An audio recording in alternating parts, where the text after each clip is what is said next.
Uttarbanga medical কলেজে threat কালচারে অভিযুক্তদের সাসপেন্ডের সিদ্ধান্তে স্থগিতাদেশ দেওয়া হলো আদালতের পক্ষ থেকে। প্রায় 7 জন পড়ুয়ার বিরুদ্ধে অভিযোগ ছিল। বিশদে জানবো এই বিষয়ে আদালতের ঠিক কি নির্দেশ। আমাদের সঙ্গে রয়েছেন আমাদের প্রতিনিধি পীযূষ কান্তি নাগ। পীযূষ, কি জানতে পারা যাচ্ছে, কি বলা হয়েছে আদালতের পক্ষ থেকে?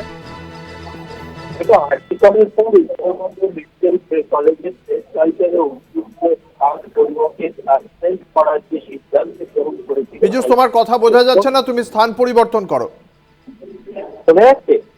হ্যাঁ, হ্যালো, দেখো, উত্তরবঙ্গ মেডিকেল কলেজের থ্রেট কালচারে অভিযুক্ত 7 পড়ুয়াকে সাসপেন্ড করার যে সিদ্ধান্ত গ্রহণ করেছিল কলেজ কর্তৃপক্ষ, সেই সিদ্ধান্তের উপরে অন্তর্বর্তীকালীন স্থগিতাদেশ জারি করলেন বিচারপতি জয়শ্রী। উত্তরবঙ্গ মেডিকেল কলেজের থ্রেট কালচারের অভিযোগের ভিত্তিতে 8 পড়ুয়াকে অসুস্থ করার সিদ্ধান্ত নেয় কলেজ কর্তৃপক্ষ। সেই সিদ্ধান্তকে চ্যালেঞ্জ জানিয়ে মামলাকারী অরিত্র রায় সহ 7 জন কলকাতা হাইকোর্টের দ্বারস্থ হয়। এরা প্রত্যেকেই উত্তরবঙ্গ মেডিকেল কলেজের পড়ুয়া। বিচারপতি জয়চন্দ্র নির্দেশ, আপাতত ছাত্রছাত্রীরা ক্লাস করতে পারবে এবং তাদেরকে পরীক্ষায় বসতে দিতে হবে।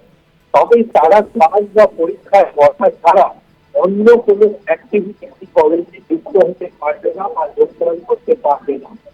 মামলাকারীদের বিরুদ্ধে অ্যান্টি র্যাগিং অভিযোগ তোলা হয় এবং সেই মামলাকারীদের সেই অভিযোগের ভিত্তিতে যাদের বরখাস্ত করা হয়েছিল।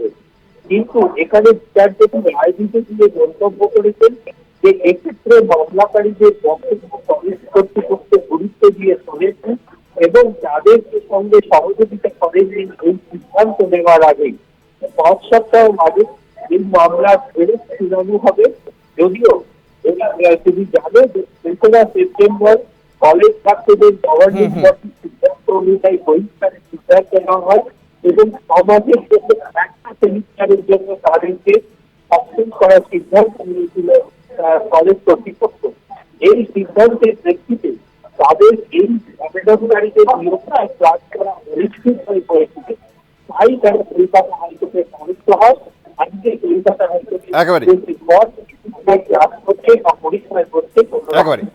ধন্যবাদ পীযূষ। আমাদের সঙ্গে ছিলেন আমাদের প্রতিনিধি পীযূষ কান্তি নাগ।